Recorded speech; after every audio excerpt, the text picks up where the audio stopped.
Gaza को जब मार रहा था, गाजा वाले को ले आके कहाँ फेंक देंगे? तो मिस्र कह रहा है ना ना ना, हम मुस्लिम देश है ना, सब हमको गरियाने लगेगा। इधर से नेवी से मार रहा था, इधर आर्मी से मार रहा था, और ऊपर में एयरफोर्स से मार रहा था।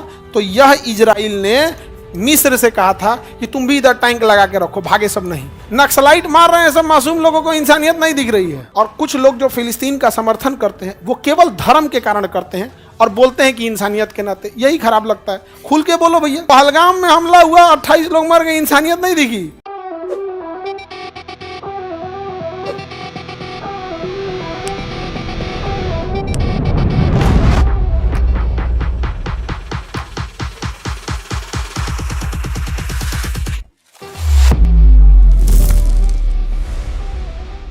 लेबनान, सीरिया, जॉर्डन, मिस्र, लगती तो फिलिस्तीन से भी है, लेकिन ये कहता है फिलिस्तीन देश नहीं है, फिलिस्तीन देश नहीं है, फिलिस्तीन देश नहीं है। समझ में आया कि नहीं गया? Any problem? ये देखिए, जॉर्डन, ये मिस्र, ये सीरिया। इजराइल कह रहा है मिस्र से। मिस्र तो बड़ा देश है। मिस्र कैसा देश है? बड़ा सा देश है। देखिए, मिस्र छोटा सा देश नहीं है, बहुत बड़ा देश है मिस्र। ये है छोटा सा आपका कौन सा? इजराइल। इस इजराइल में छोटा सा गाजा। तो इजराइल मिस्र से कह रहा है कि भाई तुम्हारे पास इतना दुनिया जमीन दुनिया भर का है, कोई जगह दे तो ना, इतनी शाम से पैसा ले लो एक के बार में। तो कह क्या करोगे? कह रहा फेंक देंगे सबको, लिया के यहाँ पे हम गाजा वाले को ले आके कहाँ फेंक देंगे? मिस्र में। तो मिस्र कह रहा है ना ना ना, हम मुस्लिम देश है ना, सब हमको गरियाने लगेगा सब।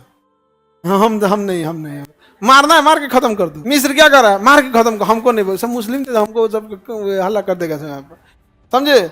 अब एक बात बताओ, अगर मुस्लिम देश से ही हम पूछते हैं, अगर फिलिस्तीन की कोई सच में हेल्प कर सकता था तो मिस्र कर सकता है, सबसे पास में है, बॉर्डर खोल दे, खाने पीने का दिक्कत होता है पहुंचा दो।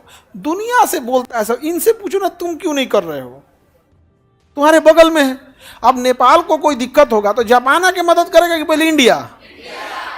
तो इजराइल जो है गाजा को जब मार रहा था, इजराइल किसे मार रहा था? गाजा को। इधर से नेवी से मार रहा था, इधर आर्मी से मार रहा था, और ऊपर में एयरफोर्स से मार रहा था। तो यह इजराइल ने मिस्र से कहा था कि तुम भी इधर टैंक लगा के रखो, भागे सब नहीं। मुस्लिम कंट्री कौन? मिस्र। टैंक लगा के रखा था और बॉर्डर बंद कर दिया था कौन? मिस्र। अब पूरे सेना को कहा था शूट एट साइड, कोई इधर आएगा तो मार देना। जो इधर गया था उसको मार रहा था सब गोली, पहले हवाई फायरिंग मार रहा था सब, यहाँ पे बंद कर दिया ना, यहाँ से कुछ नहीं। यहाँ पे समझ में आ गया कि नहीं आ गया? कोई दिक्कत कहेगा सर हम लोग से इसकी मदद के। भारत तो अभी भी कहता है कि दो राष्ट्र होना चाहिए, जबकि हमें फिलिस्तीन से कुछ नहीं मिलने वाला है। और कुछ लोग जो फिलिस्तीन का समर्थन करते हैं वो केवल धर्म के कारण करते हैं और बोलते हैं कि इंसानियत के नाते। यही खराब लगता है। खुल के बोलो भैया, इंसानियत यूक्रेन में नहीं दिख रही है।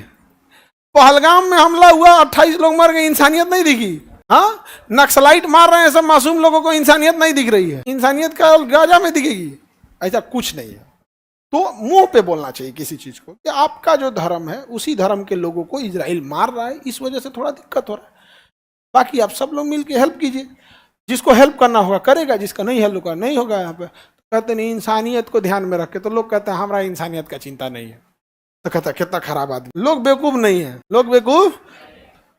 अभी भी हम कहते हैं कि जिसको इजराइल से लड़ना है 57 अपनी आर्मी बनाओ, जैसे नाटो बनाए हैं सब, युद्ध कर दो, जीत जाओ। मना किए हम, मार दो, लेकिन डेराइल है सब, सबनी को मार देगा इजराइल, सबको मार देगा इजराइल, किसी को नहीं छोड़ेगा। वहां पे इंटर पास कीजिएगा तो आपको सेना में जाना होता है। तो वहां इंटर पास किया, कोई विद्यार्थी सड़क पे घूम रहा है ना, ज्यादा उड़िएगा, निकालेगा, पिस्टल मार देगा, खत्म। दिक्कत बस यही है कि इजराइल यदि ज्यादा टॉर्चर करना चालू करेगा तो आतंकवादी बंदूक को छोड़कर केमिकल हथियारों पे आ जाएंगे और फिर पूरी दुनिया को दिक्कत होगा। क्योंकि अगर एक बार हथियार केमिकल हथियार बना लिया, मान के चलो कोई ऐसा खतरनाक केमिकल बना लिया सब जो सूंघते आदमी मर जाएगा, तो उन सबको छिड़कने में क्या जाता है? मोटरसाइकिल के टंकी में डाल देंगे सब, और मोटरसाइकिल ऑन कर देगा सब, धुआं ऑटोमेटिक निकल जाएगा, घूम देगा सब भर मोटरसाइकिल लेके। ओकरा थोड़ा ना धुआं छोड़ना है, इसे वो किसी कौन चीज पता चला कौन मोटरसाइकिल में कौन चीज भर ले है। तो बस यही है कि ज्यादा अगर अत्याचार करेगा तो आतंकवादी हथियार छोड़ के किस पे आ जाएंगे? केमिकल। अब फिर केमिकल को पकड़ना बड़ी मुश्किल हो जाएगा, बहुत। फिर वो लड़ाई इजराइल और फिलिस्तीन से पार करते हुए कब वो सीरिया और ईरान पार करते हुए पाकिस्तान आएगी और कब वहाँ से इंडिया आ जाएगा, कोई नहीं जान रहा है। और इंडिया जैसे बड़े आबादी वाले देश में तो और तबाही हो जाएगा। तो इसलिए ज़रूरी है इस चीज़ को रोकना है। तो हम लोग को सोच समझ के आगे के लिए सोचना है, पास का फायदा नहीं बल्कि दूर का घाटा सोच के रखना। समझ में आ गया? समझे ही लोग कि 57 देश इजराइल को हरा देंगे, उधर से अमेरिका चलाएगा। 57 को तो एशिया में नहीं है, गधा का। एशिया के 57 तो अफ्रीका में 57, यूरोप में कुछ है, सब पूरी दुनिया में कितने 57 मुस्लिम कंट्री हैं? 57 पूरी दुनिया में 57। आपको जान के ताज्जुब होगा, फिर हंसी भी आएगी। और फिर लोग कहेंगे कि हम मतलब बुराई करते। नहीं भाई, हम बुराई नहीं करते। आपको बुरा लग जाता तो हम क्या करें? आपको खुश रखने के लिए मुजरा नहीं कर सकते हैं। सारे मुस्लिम कंट्री में सबसे शक्तिशाली पाकिस्तान है। अब बोलो, हम बोले थे ना तुमको कि तुमको हंसी भी आएगी। अब आ रहा हंसी। अब बताओ हम क्यों किसी की बुराई करेंगे? हम बस इसलिए बोलते हैं ताकि इसके बाद भी बुरा लगे तो पढ़ाई पर ध्यान दें। आने वाले 50 साल बाद इनका करियर सुधरेगा। समझ में आएगी? नहीं आ गया? अभी भी, लेकिन अभियो नहीं, अभियो गुस्सी आ जाते हैं। आप बताओ, लाइव वाला भी हंस रहा है सो, पियर पियर सीआर बना के हंसता है सो, पियर का सीआर बने हंस रहा है सो। सर अब बाकी 57 का क्या हाल होगा? बात तो बराबर है, जब सबसे शक्तिशाली का हाल ही है। ये बबनी तुम्हारा कौन सा क्लास है? बाहर बैठो, बाहर जाओ। अभी तो क्लास चलता, क्लास में घुस गई, जाओ बाहर जाओ। पीछे से आया सो गिरे।